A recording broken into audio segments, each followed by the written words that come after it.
Welcome to the Mutually Amazing Podcast. I'm your host, Mike Domitrz with the Center for Respect. The episode you're about to listen to was recorded when this show used to be called the Respect Podcast, so you might hear that mentioned during this episode. Well, let's get to the show. This week, I am super excited to have on a friend of mine, Darcy Luoma, who's a Master Certified Coach, Dynamic Facilitator, and Professional Speaker. She's with us today to discuss her model, Thoughtfully Fit, and I just love that name, to help you be more thoughtful in every aspect of your life. Darcy, thank you so much for joining us. Hey, Mike, it's so good to be with you. Thanks for the invitation. Oh, absolutely. Now, Darcy, could you give everybody a little background on your personal story? Because you have an amazing journey. And so you can start with what you were doing in your life before a certain shock hit you that sort of put everything in a new perspective. Yeah, so I was working for U.S. Senator Herb Kohl as a director of his Madison office for 12 years. And when he announced he was not going to be seeking re-election, he was going to be retiring, I hired a coach to help me figure out what was next, and it totally changed the trajectory of my career from being in politics and nonprofit education sector to launching my full-time business doing coaching and speaking and consulting. And so I launched that in January of 2013 and was really excited to jump into that. And yet it was also pretty scary because I was the sole breadwinner for a family of four. My husband at the time stayed home full time with our daughters and took care of everything on the home front. And, you know, we've had some real adversity in the last couple of years in my life that I've had to put this whole model, Thoughtfully Fit, to the test to be able to overcome some real obstacles that were thrown my way.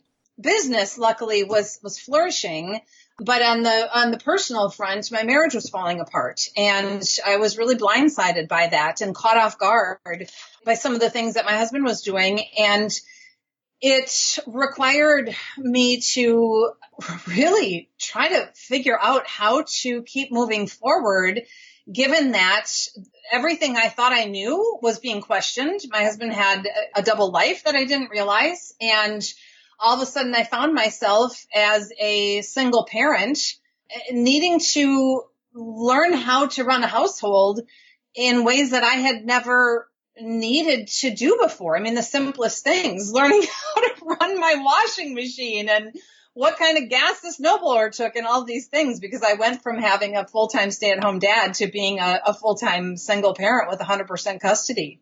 And through this, you had already set up the Thoughtfully Fit profile. Right before this happened, you were like launching the model, you were writing it, you were setting it all up, and then this happens, and suddenly you have to live Thoughtfully Fit. Now, did it happen that quickly, like for you? And we're going to get into what Thoughtfully Fit is in a little bit for all of our listeners. But did you immediately go, I need to live now what I worked? Or did that become part of the process? Yes to both.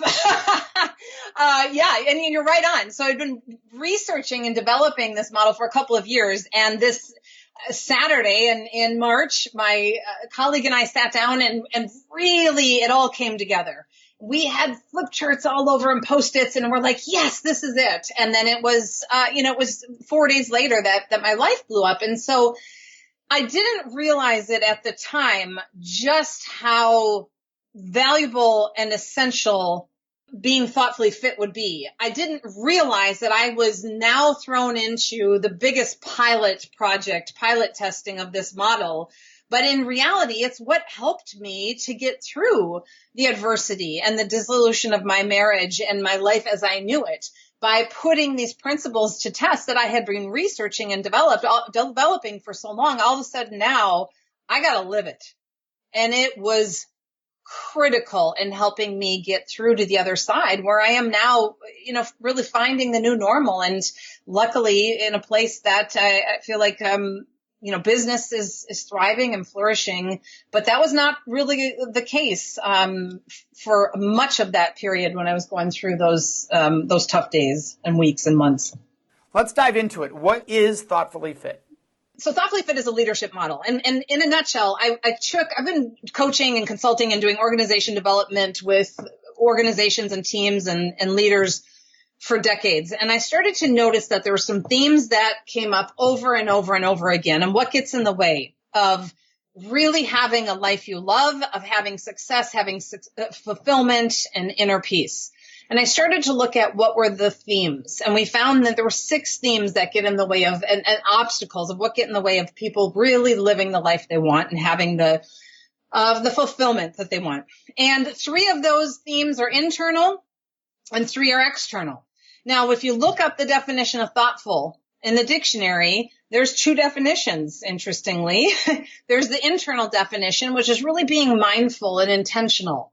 So you can even think about that, Mike, if you get an email asking if you want to be on a new committee, and before responding, you really pause to be thoughtful. Like, do I have space for this? Is this aligned with what I want? Is this going to bring me closer to the work-life balance I'm looking for, my passion? And then responding thoughtfully, intentionally.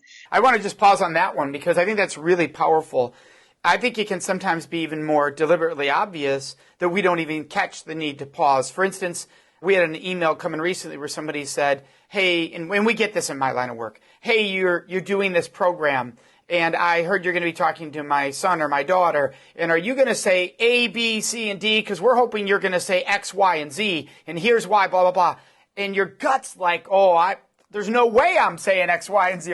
Do they not understand the whole topic? Like, you're fired up and you want to email back like, that is not what we do. And then you take a breath and you're like, that's not going to accomplish anything here at all. So let's just take a breath and email back that, hey, we appreciate you reaching out. Here's what we do in the time we have with those students, and we look forward to talking with the students. You don't need to respond to everything, right? That's taking a moment to be thoughtful. And that's something we can all do. We can all want to fire back sometimes because somebody triggers us or offends us. And is that the same thing as what you're referring to, just taking that moment to pause? It is. And your example is fabulous, Mike, because that example really encompasses both the internal and the external. So internally, you're pausing to think about, how do I want to respond to this? Externally, you're doing it in a way that the message can be received, not getting defensive, not firing back. And that is the second definition, being thoughtful. It's being considerate of the other person, right? So your example, where instead of saying, well, of course we're not going to say that, or that's not the training, you just said, hey, thanks for your email. We appreciate that. And here's actually what we do cover. Very thoughtful. So that's what the Thoughtfully Fit is about, how to be thoughtful in every action, interaction, and reaction, whether it's with yourself, pausing to think about how you want to show up and then acting from that place, or with others. Well, and I love that you also mentioned that it's to pause on decisions, not just reactions, right? Whether we respond versus react, but do I want this energy in my life? Do I want this responsibility in my life? Like you gave an example of, do I want to join this committee or do I want to get involved with this activity? And I think sometimes that's even especially hard when our friends are involved and they're asking us, right? Like, hey, do you want to be on this team with me? And you like being with your friends, but you don't have the capacity right now, the energy capacity to do that. And sometimes we say yes because we don't want to disappoint our friends and we love being with our friends, but we're going to regret that yes if we don't take a moment to pause and say, do I have the mental and energy capacity right now for that in my life? Well, you're right on. And what you said is key, because if you're not thoughtful in how you respond, it creates regrets. It creates resentments. It creates conflict. And so it's all about slowing down. And Thoughtfully Fit is a play and a metaphor on being physically fit. And in order to be physically fit, you need to train and practice. You can't just wake up tomorrow and decide, I'm going to be fit. I'm going to run a marathon today. You have to really practice. And in the same way, if you want to be thoughtful in all your interactions, it does take intention. It takes practice. It takes training so that you don't have regrets and resentments. Yeah. And you talk about that if we were training physically, and you're an athlete, you train for triathlons, and you have to really work on your core. No matter what, just about all athletes want to have a strong core. And you talk about this in your work. And so when it comes to the core of Thoughtfully Fit, how can somebody build up their mental core? Physically fit, you got a strong core, everything's easier, you're less likely to get injured. With Thoughtfully Fit, the core is to pause, think, and act. And repeat. So when you were talking earlier about the pause, many of us don't pause and think. We just act. So we get that invitation. Can you be on this committee? Thursday night is the first meeting. You look at your calendar's open. You reply yes. You put it on your calendar. And all of a sudden Thursday night comes and you're it's 5 o'clock. You're excited to go home because you're exhausted. You had a long week, and all of a sudden, calendar pops up that you've got to go to this committee, and you're like, oh, dang it. Why did I do that? Well, likely because you didn't slow down to pause and really think before acting. And so when you build your thoughtfully fit core, you don't just act or react. You pause. Give yourself some time to think. And the think always involves asking questions. Asking thoughtful questions of yourself. Is this where I want to be spending my time? What do I really want? And then also thoughtful questions of others. If it's in a relationship with someone else, instead of just pounding and jumping in and responding or reacting or giving advice or fixing, what is it? I'm sensing that there's some frustration here. What are you frustrated about? Or what do you want from this relationship? And then you act from that place with the new awareness you have from pausing and thinking and asking those thoughtful questions. That's the core. Yeah. And what I love about what you're sharing here is you're a coach. You are very open about you're trying to help other people coach themselves. And some people go, well, why would a coach do that? Because they want the business. They want people to hire them as a coach. But what you're really trying to create here is a self-guided ability to help ourselves coach ourselves. Is that correct? That's absolutely right. And how it happened, the spark, many years ago, I ran into a client at the grocery store and she said, oh my gosh, Darcy, I have to thank you. I was going to call you a couple months ago because I was stuck. Now, she was a former client. We weren't currently coaching. She said, I was going to call you because I was stuck and I just didn't know what to do. And then I paused and I thought, wait a minute, what would Darcy do? She would ask me some questions. She would ask me, what do I really want? And what's getting in the way of that? What are the obstacles? And how can I overcome those obstacles? And she said, I coached myself and I want to say thank you because you gave me the capacity to coach myself. And that's where it dawned on me that there are skills, there's an ability for people to be more thoughtful in their lives by slowing down, building their core, to pause, think, ask yourself those questions, and then act from that place of new awareness. How do you get better at asking the right questions or creating more possibilities in your questions? Because I can imagine some people will fall into the trap of asking the same question all the time. And that's going to become a limiting thought process. Yes. I don't know if you want some really concrete tips and asking questions. I do whole trainings on how to ask thoughtful questions. I'll give you and your listeners some really concrete tips. Open-ended questions are more powerful than close-ended. So instead of a yes-no question, like, should I go to this meeting or not? It's black and white, yes or no. You ask open-ended questions that start with what or how. So what would be the value of my going? What would be the cost? How might I benefit this cause without ruining my work-life balance? And so asking open-ended questions, what or how questions, can create more awareness. And it's always then when you have more awareness, you have access to different actions. So instead of firing off, yes, I'll be there Thursday night, you say, I love this organization, this nonprofit. I can't serve on the board or the fundraising committee right now, but I would love to write a check. And I've got a friend who actually expressed interest in doing more volunteer work. I'd love to connect you with them if you're interested. So you can still get to the core essence of what you want out of that interaction, that situation, to make an impact with an organization you love without having to jeopardize your time, your work-life balance, or make a reactive decision in the moment. I think this is so important because I know people that will talk about being on boards, nonprofits, or trying to help, and the amount of anal detail that's involved drives them nuts. And I say, well, then why don't you give it another way? For instance, if that drives you nuts and you don't enjoy it, then why not find a way to give the organization in a way that you enjoy sharing your gifts and your skills that you're meant to share in this world? So that might mean you don't serve on a board, but maybe you speak at their chapters. Maybe you teach them how to make their other volunteers more productive at what they do. Maybe you teach a skill set. That could be more valuable than ever being on the board.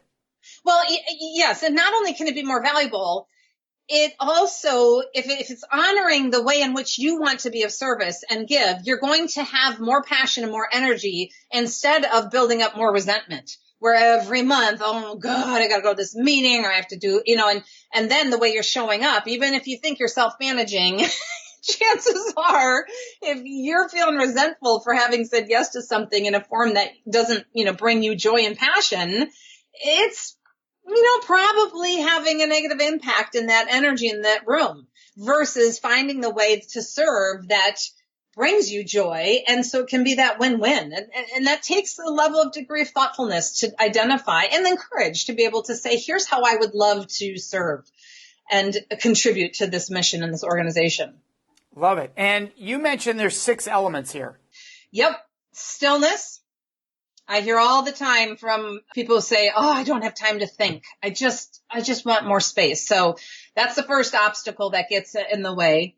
Next one is strength. Strength is all about being able to consciously choose how you want to show up in every situation instead of being on default or in autopilot mode. Well, let's pause on each one just because I want to really get our listeners thinking about where they have stillness in their life. Because I know people that say, I have stillness, like I won't do work, but then they're on social media. Real stillness means I'm not putting anything in my brain. I'm allowing the brain to be still and be almost an empty void. Of course, thoughts come in. That's normal. But that's what you're referring to, right? A true stillness? Absolutely. It's like quieting the mind and not filling it with social media, with Netflix, and stillness can come in different forms to quiet the mind. Some people like to go for a walk in nature. Some people like to cut vegetables. Doesn't mean that you have to be sitting still, but your mind, giving yourself the ability to have a quiet mind to be able to process, reflect, think. And I really challenge all our listeners right now because I used to struggle with this. And we all do on certain days, given moments. But I used to think 20 minutes or 15 minutes of stillness, or start with 2, start with 3. I used to set my phone next to me and the timer and put it to 20 minutes and just sit there, and whatever thoughts come and go. You just let them go. But it's amazing if you say, I'm going to challenge myself to 20 minutes or 10 minutes. You'll do it. You'll find a way to do it. So it's almost like, hey, I can do this. I'm going to challenge myself to have the stillness. Because once you do it, you realize, all right, I am capable of this. Because some people just don't think they're capable of it. Well, yeah, and I don't know, Mike, I'm curious. Have you found then when you create that more stillness that your productivity and efficiency actually goes up? Oh, without a doubt. Because what happens in that stillness is, while you're trying to quiet the mind is going through thoughts to allow it to be quiet. It's clearing the thoughts that are on the top of it right now. So that thought pops into your head and you have that thought there for a second and then you let it move on. But maybe in moving on, you come out, a solution popped up at that time, even though that's not why you're being still. So when you come out of the stillness, you feel like, okay, I know what I need to do. Even though that wasn't why I was doing it. I was just trying to create stillness. I find you can have really profound results in that stillness and the rest of your day. You're right on. And I think for me, I also struggled with this and I still do. I mean, I struggle with all of these, but my fear was that I was going to be less productive. And the exact opposite happened. I became more productive when I took time to quiet my mind, more thoughtful. I love the quote that if somebody says to you, I don't have 20 minutes, I'm so busy I don't have 20 minutes, that means you need to take 40. I love that it should be double. If I don't have an hour to meditate, well, that means you need to take 2. Because something's wrong. Something's not wrong, but something's out of balance because I don't want it to be a guilt or a shame thing. So number 2 was strength. Number 2, and the first 3 are the internal. So these are in how to be thoughtful with yourself. Strength is about choosing consciously how you want to show up in every situation. And it takes strength to be able to have the courage to self-manage, to leave that argument behind as you walk in the door, to your family instead of being like, to be able to have the courage and the strength to say no, a thoughtful no, to honor yourself. So strength is a tough one if that muscle is not well developed. And I say that because the more you do it, the easier it gets. Just like with the physical fitness, the stronger you get, the easier it gets. Well, and I think strength is at the heart of why I wanted this on the show, right? Because we're the Respect Podcast. And strength is the one area where people fail to respect themselves. When we believe in something or have a boundary and we don't stand for that, when we have the opportunity, I'm not talking when somebody forces onto you. I'm saying when we have a free and open opportunity to make a choice and we don't exercise our choice to respect our boundaries, we're failing to stand strong for ourselves. Yes. And so I think strength is so important because it's about standing for what we believe in, including ourselves. Absolutely. And that's powerful when you can have the strength to stand for what you believe in and to choose consciously how you want to show up in any situation. It has a positive impact. Yes. All right. So then we're at number 3. Yep. Number 3 for the internal is endurance. And this is all about being able to overcome obstacles. It's about embracing a growth mindset to be able to deal with adversity, whatever life throws at you, to have the endurance to know that I can make it through this. Absolutely. Number 4? This is where we get into the external. So 4, 5, and 6 are external, dealing with other people. First one is flexibility. This is all about stretching for acceptance of others just as they are. And it's a stretch for many of us to say, gosh, I don't like how they're showing up, and try to change someone or not want them to be the way they are. Flexibility is saying, that's who they are. That's how they are. Can you just accept that that is who that person is? And if I could figure out how to change another person, I'd make $1 bazillion, because when I go to these workshops, people say, oh, this is so good. Okay, now how can I get my boss or my spouse or my brother to do this? Well, you can't. You just have to accept them for who they are. That's hard, and it requires flexibility. Or choose to not have those individuals in your life. Like if there's harm in that relationship, you don't have to accept it, but you can just say goodbye to the relationship. Absolutely. And that's where you would set a boundary and make a choice. Yeah, so important. Yep. So say no to the relationship, or that when you could step into the 5th one, which is balance. So balance is about achieving alignment in your relationships. So and that's like looking for the win-win. It's about balancing what you want and need with what I want and need. So before you say goodbye to a relationship because you can't stretch to accept someone, you may step into balance and say, hey, here's what I need in the relationship that I'm not getting. What do you need? And how might we achieve better alignment and create a win-win in this relationship by looking for and trying to find balance? What I love about this is when I'm working with an organization, they think this is relationship talk as in like marriage. And they don't realize, no, this is colleague talk. Like, hey, here's what I need to thrive in this role with our organization, working with you. What do you need when you and I work together to thrive in this relationship? All of these components can work in an intimate relationship, loving, sexual, intimate, can also work in the workplace when they're approached respectfully and appropriately. Absolutely. And it shows up in both places, the need for these skills. Yes. Yeah. If you have somebody, your colleague who's a creative, innovative, big picture thinker, and you're an analyst, you like details, facts, and figures, and the two of you have to work together, there could be some misalignment, some frustration, some conflict. And that's a perfect opportunity to step into balance and say, hey, what you bring to the table is really valuable, and it can be frustrating for me because I need some more facts and figures. How can we best work together to honor your style and mine? And if you do that, we'll get a better outcome. Love it. And number 6. Agility. And agility is all about being able to respond effectively when you're blindsided instead of reacting. So somebody comes at you, you pick up the phone and they're screaming at you. They're upset. They come into your office.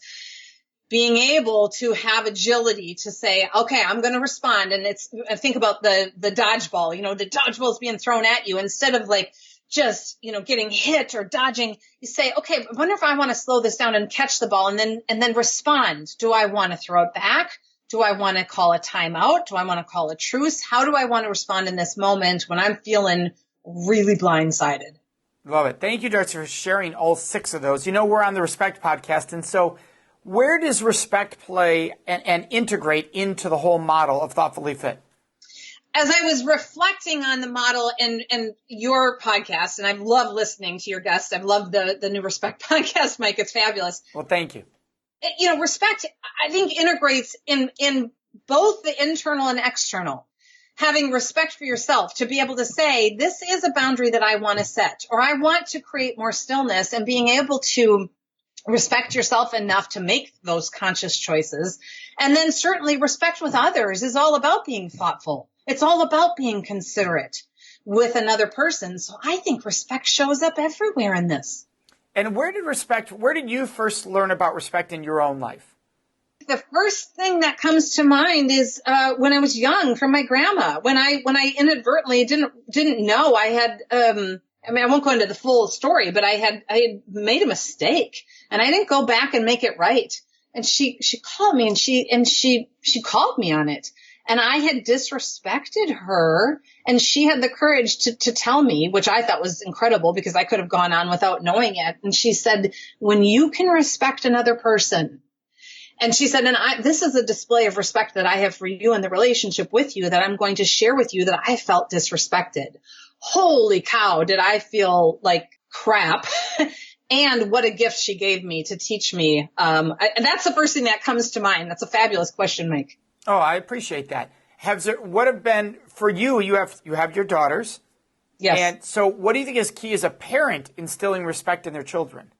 I think having the ability to self-reflect, being able, going back to the pause and to think in the moment, what's needed in this situation to be as respectful as possible, both respectful to myself, my boundaries, my wishes, my desires, and how can I be respectful to the other person, whatever the situation might be, and then acting from that place. So I think awareness is key, and always putting it through the lens of what's the most respectful way to honor my needs and the other person's needs to move forward with courage and compassion. That's beautiful. You recommend 3 books. One of them is by an author that I absolutely love, and we've spoken about on the show before, and that's Rising Strong by Brené Brown. And you said really any of Brené's books you love. Yes. What about Brené's books for you does it really trigger in a positive, wonderful way? Well, one of the things I love about Brené is she has found this beautiful combination of telling personal, vulnerable stories and grounding them in research. And, so it makes it come alive because the story is so real and so vulnerable. But then she comes back and says, and here's the research behind it, and here's the application to your life. It's awesome that way. The second book is The One Thing by Gary Keller. What about that book? Yeah, that was just really came into my life at a time when I was starting to have too many yeses and too many things on my plate, and my business was growing. And I read The One Thing, and it was like laser focused. So what is the one thing that I want to be focusing on right now? And I come back regularly to asking myself when I feel overwhelmed, okay, what's the one thing? And that book was so powerful in its simplicity. That one, and then another one I read around the same time was Essentialism. Love that book. And so I'm going to add that to your list of books here in our show notes, Essentialism. And you had one more. You had The Art of Powerful Questions. Now, I can only imagine that's because it's all about asking ourselves the right questions or being open to possibilities of questions. Is that the reason, that book? It is. And because questions is the place where you can access new awareness. And right, being curious, whether it's with yourself or being curious with another person. And so how do you ask powerful questions? It's very different than asking a question like, well, what time of day was it? And what were you wearing? And what did he say? Those are not powerful questions. Those are not thoughtful questions. It's about really trying to get to the essence and the heart and to create new awareness. Darcy, if somebody wanted to participate, be able to dive into the Thoughtfully Fit model, is there a way somewhere they can go and really learn this and live it and dive into it? Yes, lots of ways, lots of free ways as well. My website, darcyluoma.com. Which we'll have in the show notes because your spelling is a little unique. You like me, have some last name nobody can spell right. Yes, that's right. So for our listeners, if you don't see the show notes, it's Darcy, which it sounds like Darcy. Luoma's Luoma. And Darcy, Darcy with a Y. And so we've got... on there, a whole section on Thoughtfully Fit. We've got a blog. Every week we put an article up that talks about how to be thoughtful in your life, whether it's dealing with emotional intelligence or conflict or tough conversations. We also have Thoughtfully Fit Thursdays on Facebook. I go live every week where I'm talking about something that has come up with clients, whether they're individual clients or teams or organizations that I'm working with, where I'm sharing more. And then we also have a Wednesday workout, which is a 2 or 3 minute every week video that comes out on all my social media platforms, LinkedIn and Instagram and Facebook, that gives you a focus for the week. If you want to be more thoughtfully fit, what's your workout for this week? That's awesome. So our listeners, you got all those ways to really dive into this. It's such a great system. Darcy, the work you're doing is so wonderful. And what I love about having you on the show is you're a friend, and I know that your soul comes from such a wonderful space. So thank you so much for joining us. Thanks so much, Mike. It's really a pleasure to be here. I love what you're putting out in the world. We'd love to hear your questions, your thoughts, and your ideas. And the best place to leave those with us is on our Facebook page at facebook.com/mutually amazing podcast. Of course, you can always contact us on our website at mutuallyamazingpodcast.com. Remember to subscribe to this show so you automatically get it every week. And if you could, take one moment to leave a review. That really helps other people find the show, which we are greatly appreciative of. So thank you so much for joining us. May you make today and every day a life full of mutually amazing relationships.